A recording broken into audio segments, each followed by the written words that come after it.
Hey everybody, how's it going? Welcome back to Arrowhead Junction, a collaboration project in City Skylines between myself, Strict Toaster, and Fresh Popcorn.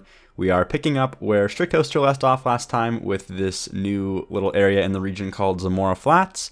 It's a nice little sort of, I guess what started to be like a rest stop just off the main highway near the entrance of the region over on the far side opposite of Lone. And he added some cool stuff like this In-N-Out burger and the Starbucks, and he really started to develop the area, just kind of adding in some little things like the trailer park on the far side and all that stuff. But he left a lot of it open to whatever, and of course now I'm taking it. So I decided to look into his design and also Fresh Popcorn's design, and tried to complement them, but also build on them and add in some things that we need to ensure that these areas function properly. So the first thing that we were missing, and that I think is pretty essential to an area like this, is some sort of a public school, whether it's like a high school, elementary school, and my idea was to make a high school, elementary school combo, or I guess primary, secondary school combo if you're not from the U.S. But these are pretty common here. And I thought it would be a cool little addition because we were talking a bit about Zamora Flats and our idea of what this area should be. And I think the general consensus was that we wanted to make this like a nice little suburban town. We're going to have some neighborhoods in the future. And it made a lot of sense to put a school down over here on this side to service this part of town, because we're not going to just put the only school in the main town further from this area. So it made a lot of sense to add something in here now. So I decided to start off with sort of like a basic layout that I've seen a lot personally here in the US.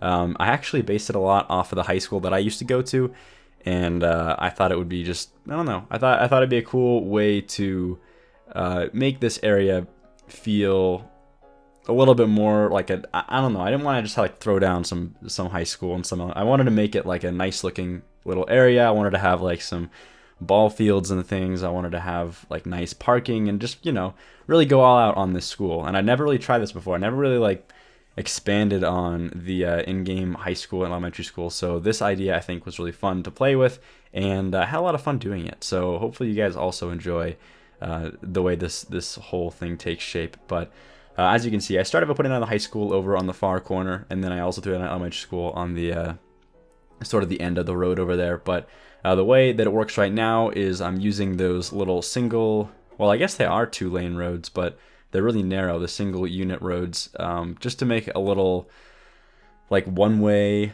flow for the parking lot. So you come in from the right-hand side over there, you go through the parking lot, and then you come out the other side. And there's like a pickup drop-off lane sort of like right next to that, which I think is pretty standard for most schools, so I thought that fit pretty well.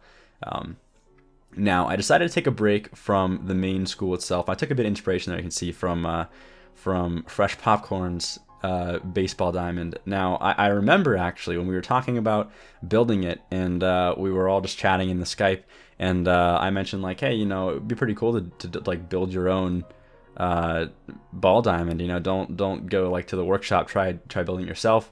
And of course, right when I told him that, I was like, man, I really want to do that actually. Like, that's something that sounds like a lot of fun to me. So I thought, well, I mean, it's not an American high school without a baseball diamond somewhere. So I decided to play around a bit with the you can see the fertile land down there, that's why it's so green, and then also just some of these different little assets. And I found these like really cool looking, I think they're supposed to be like garages or something. I'm not really sure exactly where they came from, but to me they look like dugouts. So I thought, why not use those there?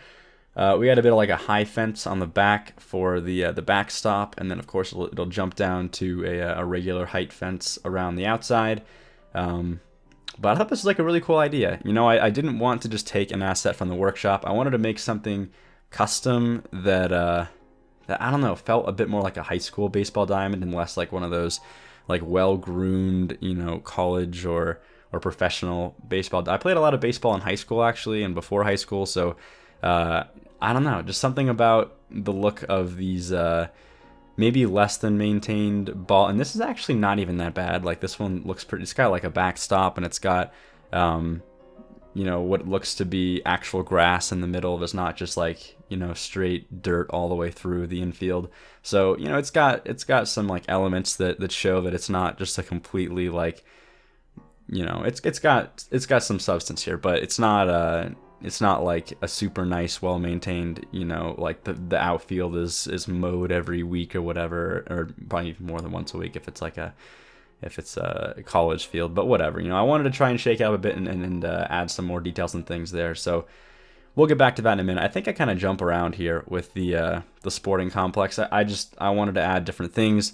I wanted to get in, you can see here, some like basketball hoops, and I also feel like a lot of high schools here, they'll have like more than one basketball court, but usually it seems like the concrete for one of them also has lots of markings for other games. So you can see here I'm adding like some 4 squares with these UK road paint decals, I think, and just some other like big decals to sort of shape up the area. And then of course now I'm going to jump back to the baseball diamond again, but you'll see we'll go back and forth a lot. But I added this little like box, and I know I guess it really depends on where you're playing baseball, but I know a lot of these like little league and high school level, I guess they probably have these in like college level diamonds as well, but it's like a little box for the spectator, the announcers, I guess, to be sitting, when they're calling the game. So I thought that was kind of a cool little addition there. Also using some of these benches to make sort of like makeshift bleachers for the back over there, which I think turned out pretty nice as well. And I think this is when we really start taking off and adding some cool details. I wanted to use these white lines to make the foul ball line that goes around. I think I tried to play around with like a batter's box, and then it just didn't really work out too well. And I think it looks better without the batter's box anyway, so I'm pretty sure I just left it as is. We got a little pitching, not really a mound even, but I used the line to make it look like a little pitching plate, so that kind of fit, I think. But it looks like we're going to move into the parking lot now, so I'm sure we'll get back to that eventually. Just putting some lights down and detailing the area a little bit. I think, I also decided to add in some of these big airport lights. They kind of look like big stadium lights to me, so I thought they kind of fit for the baseball diamond as well. And then I think, here's about the time we start detailing, or really detailing, the outside yard for where all the kids would be playing. So I think the thing that I initially struggled with the most when I was building this is I really wanted to sort of contain all the different areas within the high school. So I didn't want to have the area where all the kids can go out and play, whether it's the high school kids or the elementary school kids. I didn't want to have that area be just like open and allow them to walk straight to the parking lots without fences and things. Not that you need to like fence them in, but I think it made sense to sort of separate the parking lot and the different like basketball courts and the field and all that stuff. So I used some of these white picket fences, and I think they worked well for the exterior areas, the parking lots, all that stuff. But once we got to the actual school itself, I think I decided to use a couple different cool new fences that we got. And actually, these fences that I'm about to show you here, they're really, really cool. They're like, I never had a fence asset with this much detail, I think. I guess we'll get to it later, but you'll see. It's just really nice, and it's like a wooden picket fence. I've used it before in the series, so or at least it's been used in this series, not for myself. But anyway, just adding some parking here on the side of the baseball diamond using the little like log, I guess, as like a little barrier for the curb or whatever. But also just filling in some dirt around here on the sides and preparing to use some big decals in the future. I just wanted to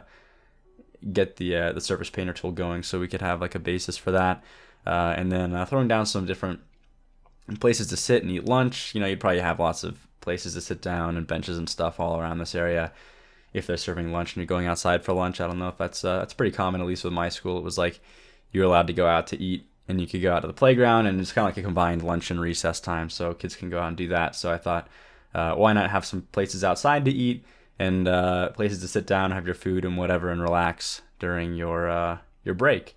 Getting also some inspiration from Strict Toaster's work. I wanted to use very similar foliage, obviously put my own spin on it, but I think when we're all using, or we're all trying to design the same region, so you want to have similar foliage types and stuff.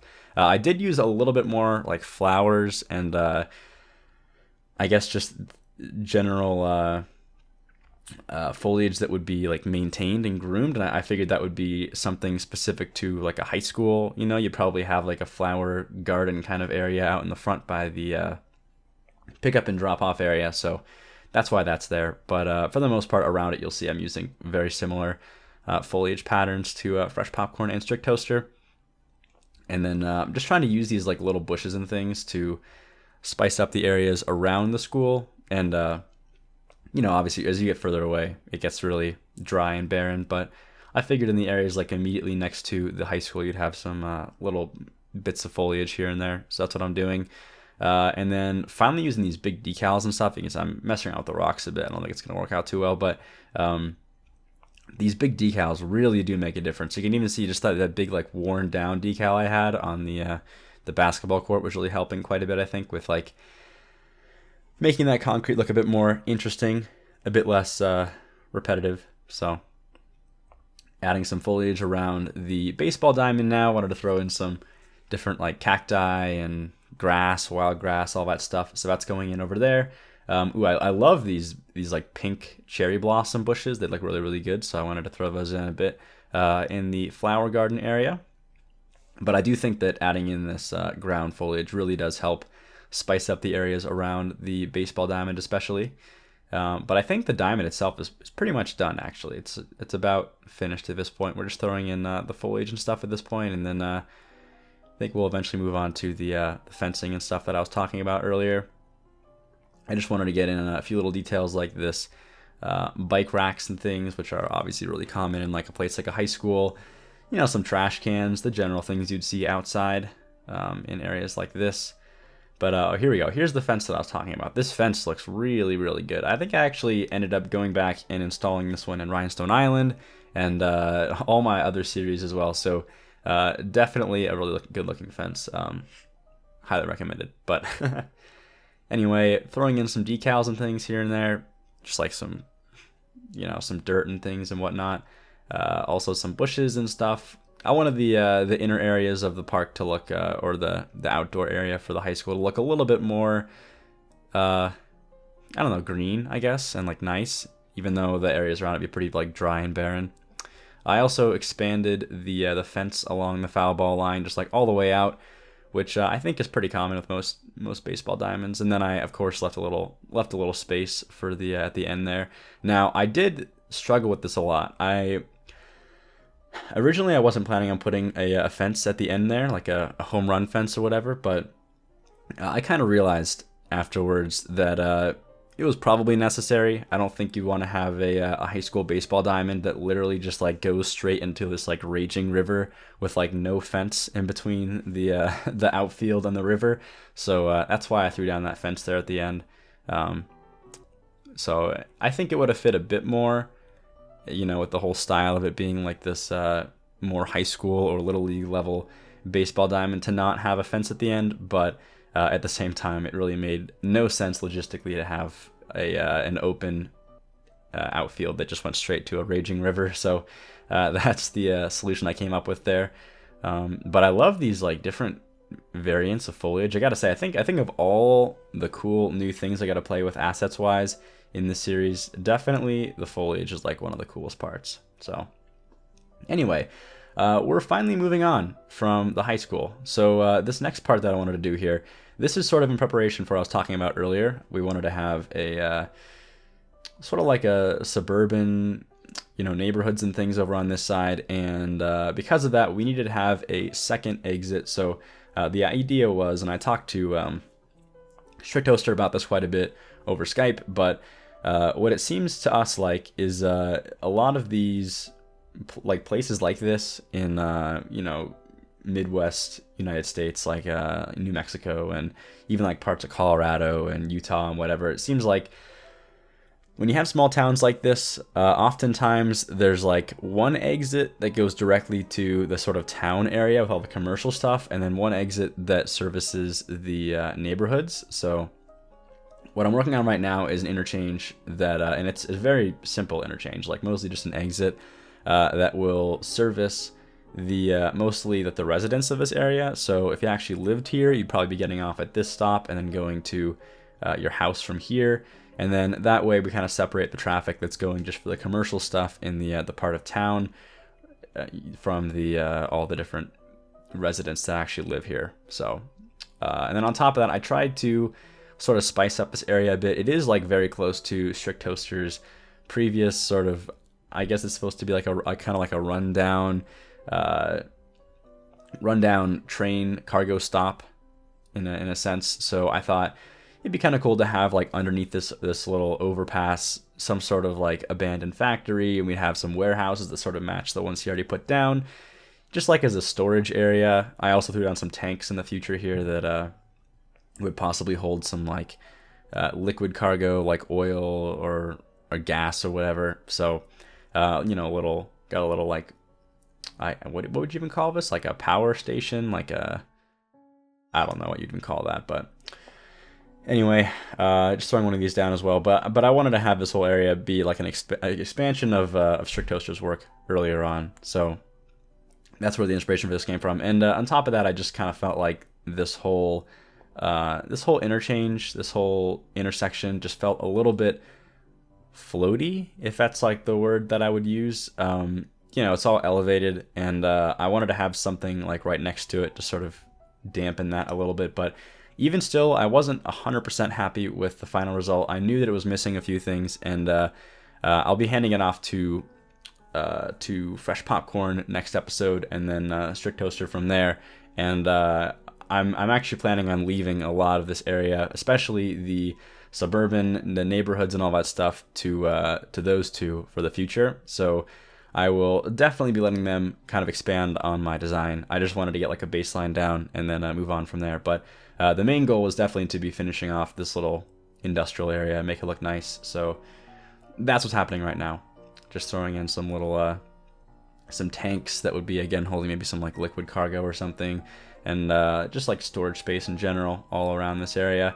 Trying to throw in little details and things, little like parked cars, and make use of our surface painter tool again, and big decals and stuff. Which, by the way, I know I mentioned this, maybe it was in my Rhinestone episode and not in an episode of Arrowhead Junction, but I did say that these decals were going to be a total game changer, and it's looking like they are going to be a game changer. I mean, we already have like the very baseline decal kit, and it's already looking like there's been, I think it's like 2 new releases already since it came out that are packs of really good looking decals, like cracks in the road decals and like farmland decals. So I'm really looking forward to see what happens with the future for the decals, because they open up a ton of opportunity to take things that are kind of boring, like just like the default textures for the roads and all that stuff, and really make them look interesting and nice. So I'm looking forward to that.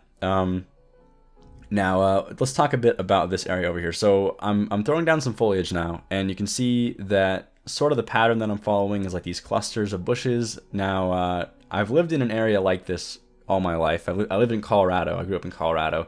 And while, when you're closer to the mountains, you're obviously seeing a lot more foliage, and you're seeing a lot, it's not nearly as dry and arid in these areas, but I've also driven through, the far eastern parts of Colorado, and even out to like New Mexico, and even parts of like Utah and Wyoming. And something that I noticed a lot about these big open areas that are sort of drier and just like kind of empty is you'll see these like clusters of the same bush, like lots of clusters of bush, and then it'll be kind of dry and empty again. So I tried to follow that a lot when I was designing these areas, and maybe just break up the just flat emptiness of a lot of these areas around here. But anyway, this is the last part that I wanted to add in here, just to, again, sort of like set down a footprint and design an area that could be expanded upon in the future by either Fresh Popcorn or Strict Toaster. So I'm looking into what Lone looks like, and I'm trying to design like a very small, I don't even know if like rest stop is the right word. I just thought we needed something over on this side of the highway that was near all of these like other little very empty neighborhoods. You can see it's like, I mean, Strict made this last episode, and it's like very, very empty grid with like a very select few little like trailer homes and things all kind of scattered around this area. So I felt personally that this area really needed something like a gas station and a few like very small buildings and commercial things and all that stuff. So that's the purpose of this little town. I wanted it to be, again, very small. Like the only part of it that's paved is like this very central point, and then from there it sort of moves out and becomes this like very desolate, empty area, which I really dig the look of. So you'll see that here coming in now. But I kind of just decided to start the whole design around the gas station in the middle there, and then also just some really simple commercial things like an auto repair shop and all that stuff. Took a break here for a minute to add in a few little details around the highway. I wanted to try and embellish the area a bit, add some things like some billboards and whatnot, but coming back here again, like you can see, I'm really focusing around the gas station and kind of expanding from there. So I threw out an Arby's over here, and then currently we have this little marketplace. Now I did have some trouble, you can see, especially that auto shop right there. For some reason, the land value was super low around here, and I was really wondering like what was going on with that. You can see the buildings keep getting destroyed and they keep despawning and stuff. Well, as it turns out, we focused so much when we were picking out our assets and our stuff, that we focused a lot on just like functional objects and things that I think a lot of us forgot, or I think we all forgot, that we needed maybe a little bit more just like things that are essential to the game just for it to function. And one of those things is leisure. I mean, we all just totally, I think, forgot about the fact that we needed leisure objects just to boost the in-game land value, because we built a lot of really cool stuff, and we added in these like custom people park generators and all that stuff. So we build a lot of these parks by hand, and we don't use a lot of the pre-made parks, and as a result we end up with pretty low land value. So I had to go back in and add a few things. You can see actually I switched out this gas station from a commercial Rico building to a park, which happens to have some land value increase. So just little things like that. I also did this little gas station, this little like rural gas station there, and or not gas station, fire station. And I actually like the way it turned out. I might zoom over it again here in a minute, but I used one of those big like wet water decals in the back where the fire engines were sitting, and it just made this like, it looked kind of like they were washing the fire engines or something. I don't know, it just seemed really like cool and something you would see in a little area like this. So I tried to throw in little things like that. I'm also trying to make concentrations of foliage in areas like this. I think that that surrounding these buildings, there's probably lots of like water and like it's a bit more cultivating for growth. So again, doing some like little spreads of clusters of bushes here and there. I like to start off with like some of the bigger bushes and then throw in some like smaller bushes and then complement that with some grass, some wild grass and stuff.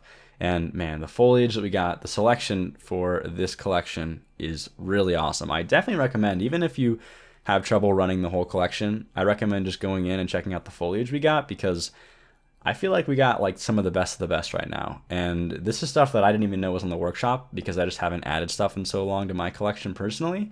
But using this stuff has been like eye-opening, like seeing all the cool stuff that's been added to the workshop since I last was playing around with expanding my collection, I guess. But here's some more of these fences we were working with earlier. I gotta say, they really do fit almost anywhere. I think they're really nice, just like rural looking fences. They have, I don't know if their tri count is like super high, but they look very detailed three-dimensionally. So whatever that means. But now we're on to this little DMV over here, and I think this is like one of my favorite features of this town. I just thought like, all right, we have like this desolate town in the middle of nowhere, sort of just servicing these different houses built in this this expansive empty area over here. Why don't we make the DMV in a really inconvenient location for everybody else? So that's what I did. I put the DMV in this little town. I think it kind of fit well. But moving on to a few little extra details at the end here. I wanted to just like make this little town have its own turnoff. So I threw down those signs on the highway, those little like industrial park signs and American road signs, which look really awesome, by the way. I want to use those more often, but and then of course wrapping up with some more foliage and stuff over here at the end. But yeah, we're actually pretty much at the end of the episode now. So I hope you guys enjoyed. It's been sort of all over the place episode this time. And again, like I said in the first episode, My goal here was to really just like expand on what had already been built, and I wanted to create a footprint for Strict Toaster and Fresh Popcorn to expand upon next episode. So I look forward to seeing what Fresh does with this save. I'll be handing it off to him now, and we'll see what he does with it and all the things he comes up with. So be sure to get subscribed to Fresh Popcorn's channel so you can see the next episode right when it comes out next Friday. And as always, thanks for watching, and I'll see you next time.